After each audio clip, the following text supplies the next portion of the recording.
Well, hi, everyone. I'm Jason Kelly back with you for Pursuits Day. I'm here in New York and delighted to tell you it's 5 o'clock somewhere. So we're going to talk about beer. We're going to talk about life getting back to normal. And who better to talk about it than my pal, Carlos Brito? He is the CEO, of course, of AB Inbev. Brito, what a treat to see you. I wish we were having a beer right now, not at 10 o'clock in the morning, but we have done that before. It's always good to get your insights. First of all, how are you doing? Like, what's life like for you right now? Well, right now it's depends on the country you're talking to. We have a global business, as you know, Jason. So we're present in all continents and all that.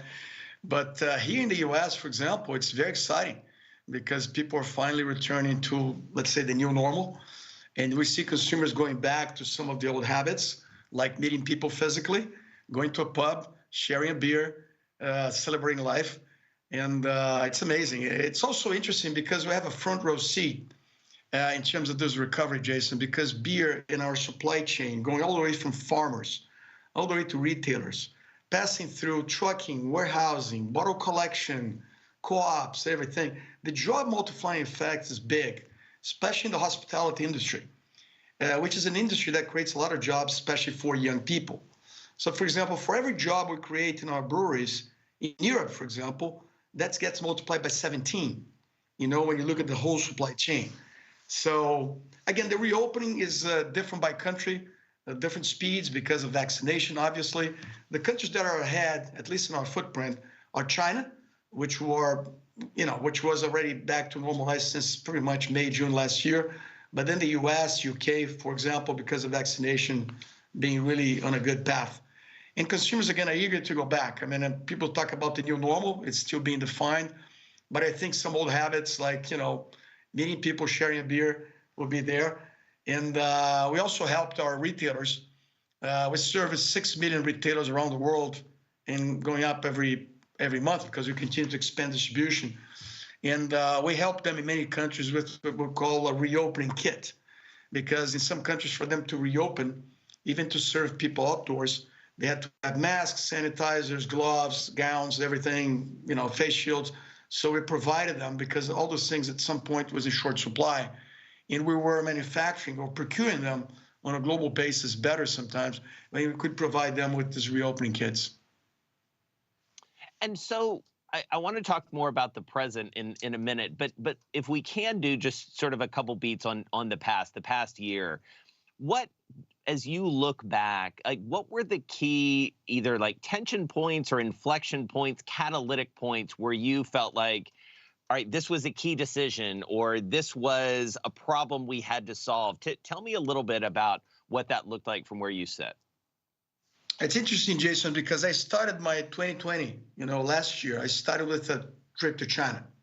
So I spent 8 days there during January, the first half of January.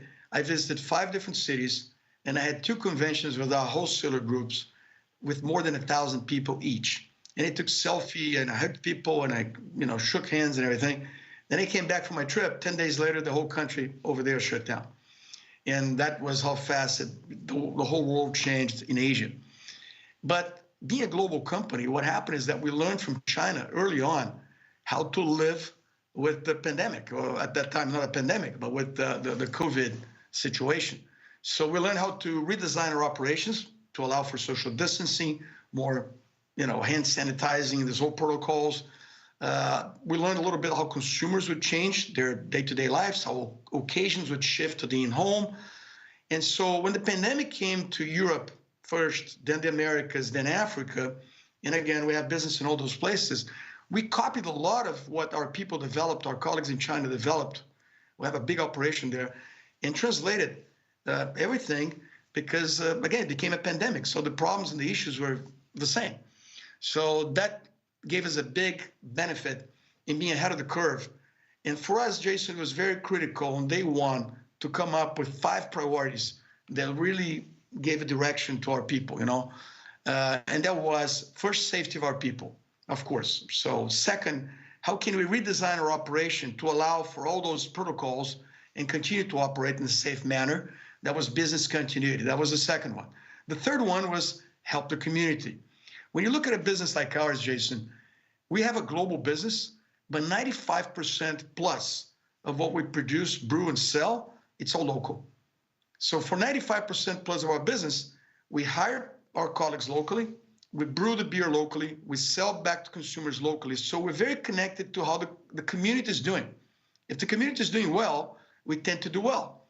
The reverse is also true. So when the pandemic hit all communities, we really got engaged and said, okay, with our assets, how can we help this community face this challenge in the best way possible? So, I mean, we deal with alcohol beverages. So the first thing we did was hand sanitizers. So we started donating hand sanitizers to local public hospitals. In 27 countries, we did that.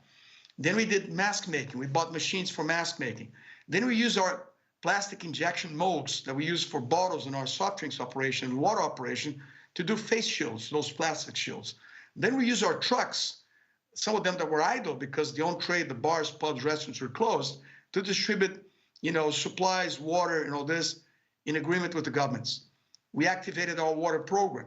We built 4 healthcare facilities in countries in Latin America that didn't have enough beds, So we support our partners, retailers in the on-trade with vouchers that consumers could buy during the time that the bar or the pub, your favorite pub, was closed.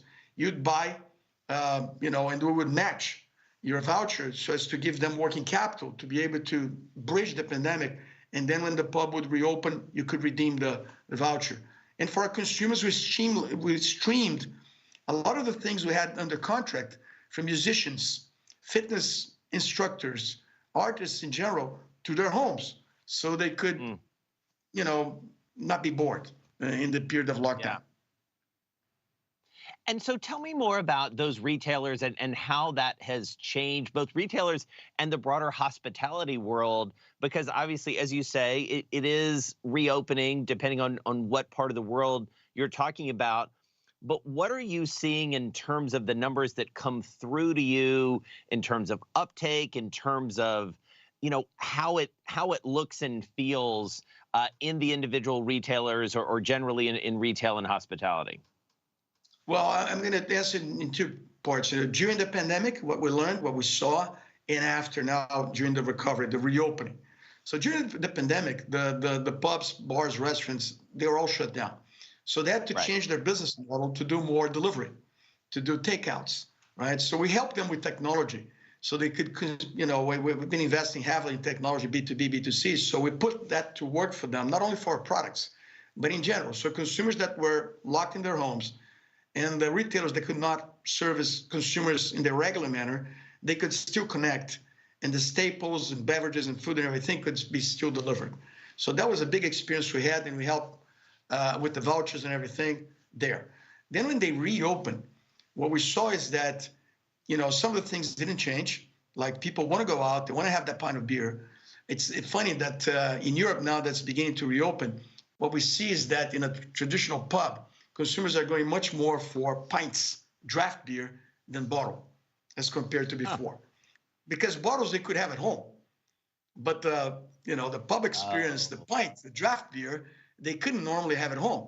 So they want that experience that they missed for a year. So it's interesting. And if you look at the numbers, Jason, the numbers are we're going back to pre-pandemic levels very quickly, or even ahead of the pre-pandemic level. Not all retailers are open yet. In the US, we see the same story. All states that are reopening, consumers are coming back. As the weather gets better, consumers are just dying to see their friends, celebrate life, be together. So that's something that's very, very strong. Yeah. And so tell me more about what, candidly, people are drinking. And because, one of the things that I know you and I have talked about over the past few years are some, pretty significant trends toward seltzers. You've invested heavily in that. You guys have, quite a, for lack of a better term, sort of skunk works embedded in AB Inbev, testing new products and things like that. How did the pandemic change any of those plans, or how did it inform what you're developing? Yeah, that's interesting you asked that, because during the pandemic, what we saw, and that was, in newspapers and everything, everybody was writing about this, is that consumers went a lot back to trusted brands. So the big brands, the big national brands, the big global brands saw a lot of emphasis from consumers and attention because consumers wanted to go in a grocery store quickly in and out, and they would buy big packs of things they know as opposed to be on trial mode. So a lot of the smaller brands suffer during the pandemic. But one thing that was true during the pandemic is that the premiumization trend, consumers going more premium, at least some consumers, that continued.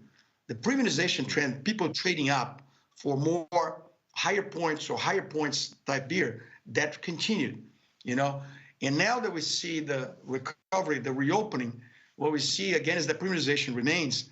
People are going more for draft beer, and the big brands continue to be very relevant. Also, what you see is that some retailers that were reopening in some countries because they went through waves of reopening, then shutting down again, reopening, then shutting down again. They're trying to bring their assortment of brands that they offer more to a narrow one because they've been hurt already twice with large assortments, lot of inventory, and then having to hold on to that inventory until they could reopen again. So now, until they believe that this is for real, that there'll be no another wave or whatever, they're dealing with a narrower set of brands. Interesting. And so when you think about kind of meeting people where they are, you guys, obviously anybody who's ever watched the Super Bowl knows you're advertising. Anybody who's been out in public, you're an aggressive marketer in many ways, and for good reason. You're a massive consumer brand. What have you learned about that, and how are you thinking about it as the world reopens in terms of engaging from a marketing and advertising perspective? Yeah, one of the priorities we set early on during the pandemic was not only the ones I mentioned already in terms of safety of our people, business continuity, support the communities, but also prepare for the recovery. And now it's paying off because the recovery, is taking place, but also understand the new normal, how consumers would come back, what kind of new behaviors and how we could adapt. Because the mantra here in our company has always been, we go where consumers go because that's where growth is. That consumer centricity is very important, not only to us, but to any consumer goods company that's successful. So what we see is that consumers are, they went during the pandemic because they had no choice for e-commerce adoption. So the technology adoption or e-commerce adoption was very high there was a trend that was there, but it was really accelerated during the pandemic. So this idea of convenience, contactless delivery, e-commerce, we believe is here to stay. Once you learn that you can have beer at your doorstep as opposed to have to carry those heavy packages from the grocery store at a competitive price with good service level, you become like, accustomed to that, right? So this is here to stay, we believe. Another one is the home as a hub. During the pandemic, there was no option. So you had to do everything at home. You had to entertain, work, live, everything, eat, everything at home. But we believe that a lot of occasions that went to the home, some will go back to their own trade, to the pubs, restaurants, events. But people discovered that in the home, they can also entertain. So we think some of that will continue, especially meals. A lot of people started cooking and trying new things. And we believe that that's a trend that's there to stay. And we want our products, our beers, to be there in the meal occasion. So that's a new occasion for us to explore. Another one, Jason, is the whole thing about health and wellness. Because of the pandemic, people become very aware of the advantages of being, healthy, and having more strength to withstand something that comes like a virus. There were lots of things studies on all that about healthy people being able to handle and fight against the virus in a more effective way. So we think that from now on, even more consumers are going to be paying attention to what they eat, what they drink, how they do it, and all that. So I think health and wellness is here to stay. Also fitness and being in shape. Yeah.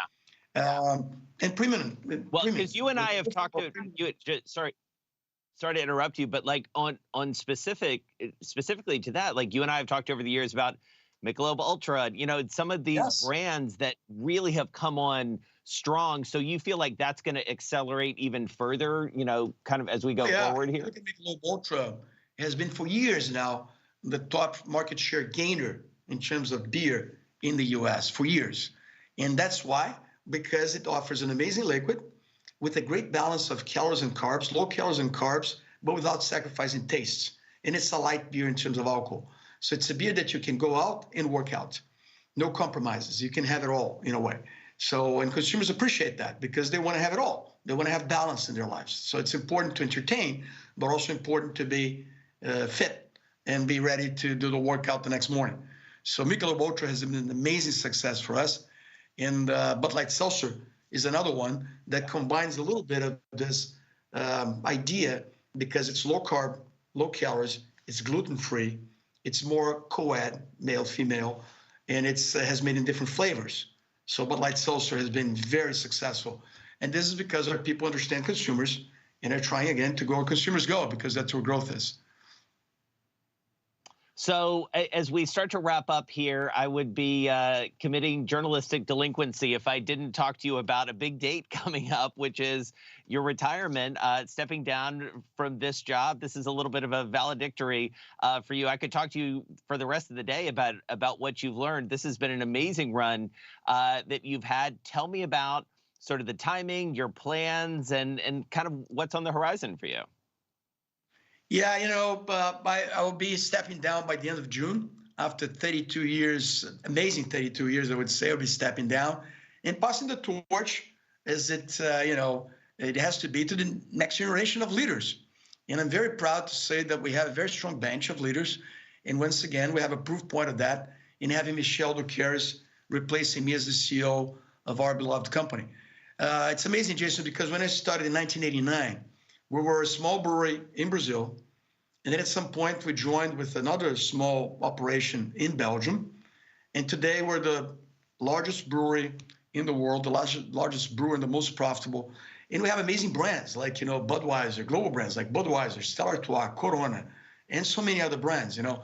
So I'm very proud to, more than anything, having groomed, hired, developed amazing talent, and having been part of this amazing team of ours of 164,000 people in all continents. And I'm very proud to be called their partners and colleague. And that's what I'm most proud of. It's the team we have and the culture we developed, Jason. We developed a culture, as you know, we call the 10 Principles Dream People culture. And we developed a company all based on this idea that, you know, life's too short for you to have small dreams. So let's have a big dream. For you to dream big and deliver, you need to have very talented people, you know, that behave as owners. So that's our recipe. And we always create this environment where great people would come and, more importantly, come but stay and develop themselves and be here for the long term. And that's the true ownership. You make decisions today, thinking about today, 10 years, 20 years from now. And owners, therefore, make better decisions because they're not just thinking about 2 years or 3 years. So I'm very proud of this principled company that we built with a global presence, with more than 100 nationalities, more than 70 languages, you know, being spoken in our company. A very diverse company from all, you know, meanings, nationalities, race, sexual orientation, gender. So very proud of all that. And I'll continue to stay connected to the company, not only as a shareholder, but also as a consumer. And my beloved Budweiser will continue to be my favorite brand. So Yeah, again, very happy. I'm 32 years. I was gonna say I'm just I'm wondering like what you're gonna wear going forward, because every time I've seen you, as you and I have gotten to know each other, you've been wearing your Budweiser shirt. You must have a closet full of them. Like you're gonna have to do t-shirt shopping. I don't know what you're gonna do. I have 20 of those of this shirt. So for one thing, I'm colorblind. So blue is a color that's good because I don't need to worry about what goes with blue. So I always wear the same thing. And Budweiser, our flagship brand. I've always wore our brands in my shirts. So that's a good question. But, you know, in terms of what to do next and what to wear next, what I'll do is after June 30th, I'll, you know, take a breather, exhale, look around, many ideas that I wrote down, and then decide what to do. It's going to be exciting to have this 2.0 phase of my life. I'm looking forward to it.